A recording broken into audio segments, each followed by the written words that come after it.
I'm having a lot of conflict about what I should do and what I should believe, and I'm scared to death to go home. I don't want to be in the situation to have to go home and say to my daughter, Daddy's not going to be living here anymore. Me and my wife had a big fight, which we still haven't resolved. I spoke to my daughter as well. My daughter's 5.5 years old. She said, "Oh, miss you, Daddy." I said, "Oh, miss you too, darling, really love you." And then said, "Can I speak to Mummy?" I said, "Oh, miss you." She goes, "Oh." I said, "You missed me? I've been really busy. I want to be with my wife, I love my wife, but we don't have that many things in common. We've got a lot of different things that we value and that we're interested in." What's going to happen when you go there? Have to make a decision? What's changed? I'm working even harder than I'm doing, really early mornings to late nights. I've got outside interests as well, which she doesn't like. What are your outside interests? I play in a band. But you could be there because you could give up the band. Yeah. And she'd like you to do that. Yeah. What instrument do you play? Guitar. Tell me what it feels like when you play the guitar. Look at that. What did you just think? It's astonishing. Yeah, it's astonishing. That's a great word. It's like being a god. It's like being a god. Yeah. And when you go home with your wife, how significant do you feel? What do you think the chances of him giving up the band are? No. No way. No way. He'll give her up before he'll give up the band. We had a fight about that about a year ago. It was a case of you will do something about this or else, and we came to a compromise. And what was that compromise? That I would only play, 3 times a month, something like that. I see. She's saying, here's something that makes him feel like a god, and the maximum you can be godlike is 3 times a month. And here's what I want from you. By the way, I love you. But she wouldn't see it that way, I'm sure, because what she's saying is you're not here with your family, you're not here with me, you're not here with your kids, you're not here with whatever. She has a different perspective, fairly. But I want you to see his window on the world first. Do you love your wife? Yes. Why'd you pause? I'm questioning it. Yeah. The reason he's questioning it is because he's not fulfilled there. So if I'm not fulfilled, how could I love her? And if she doesn't want me to be completely fulfilled, how can I love her? And even if I love her, I don't want to believe I love her because then I'm trapped. How far off am I? Bang on. Well, if I asked your wife, what's her name? Andrea. If I asked Andrea, score Neil for me, how significant does he make you feel? Let's do that. I want to switch hats. You're in her body right now. Mm-hmm. And I'm asking you, Andrea, tell me about Neil over there. How significant does he make you feel, 0 to 10? When he leaves, never comes home, makes the band more important than you are. He knows how you hate that rock music and he wants to go play it anyway. Maybe a 3. 3. Does he love you? Yes. He does. How loved do you feel, though, these days, 0 to 10 by him? 3. 3. And how certain are you that he's going to stay and love you? 8 or 9. 8 or 9. How certain do you feel, though, in moments about that? I think an 8. You're thinking as yourself right now. How many ladies agree with me? Raise your hand. This is where you're deluded.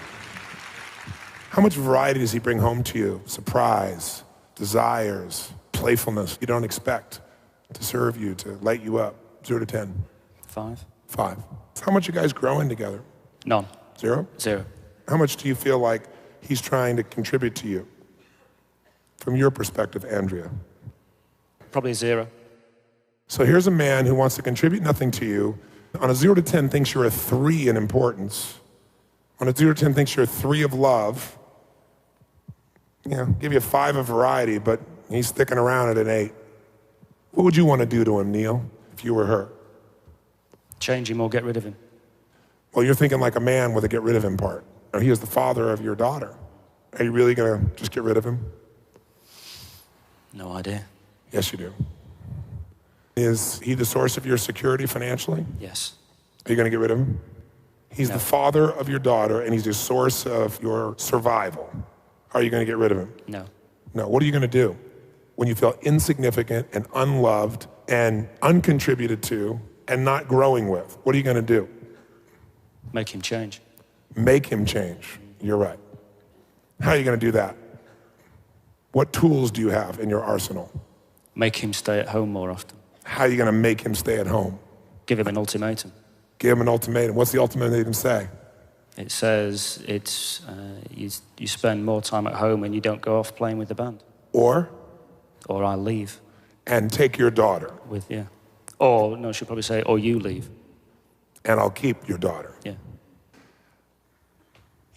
What's her nature? Not when you're frustrated with her, when she's feels herself, not when she's stressed. What's her nature? She's very creative in her own way. You know, she's into art, she paints. She doesn't do it often enough because she always says she's not good enough, even though I say, you know, the stuff you do is fantastic, let's put it up on the wall. You should sell this to a gallery, you should exhibit. Oh, I'm not good enough, I'm not good enough. But that's the female form. Women do that with each other.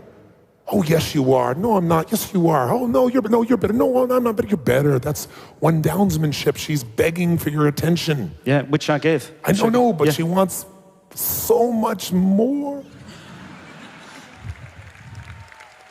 So do you like that nature, that artistic nature? Does that appeal to you? Yeah, I love it. In fact, isn't that part of your nature? If she follows it, but she represses it on herself. No, she's begging for you to be her man and show her the artist inside. She's begging for that. Goals in life. Her goals are to? No idea. I've no idea what her goals are. So you can't leave. You have no clue. You've been too focused on yourself, even though you're a good man. Until you've gone and given everything you have as a man to fill up those 6 needs with her at 10s, you can't walk away. Because you haven't done what's necessary, and you know it. That's why you're on the fence. Because if you'd really done everything, you wouldn't have left, because you're a smart man and you're a strong man. What does it take for her to feel loved? What is she really after in this life? You fill her up so much that she wants to give to you now, and she says, honey, go to the band, go do it twice a week. But you won't know until you give completely and totally. No holds barred. That woman needs to be lit up, and even if she wasn't the right woman for you, the next 90 days should be the greatest 90 days of her life, where never has a man given her more attention and focus and caring and love. And you tell her after those 90 days, this is what I need, honey. Can we make this work? And you'll know the truth at that point. What do you think? Fantastic plan. But first, fill her up like she's never been filled up, then decide. Give him a hand. Like I was very low on the list of priorities. Even though I would never admit that. But now it's completely switched around. So I just think it's amazing. We have a winner.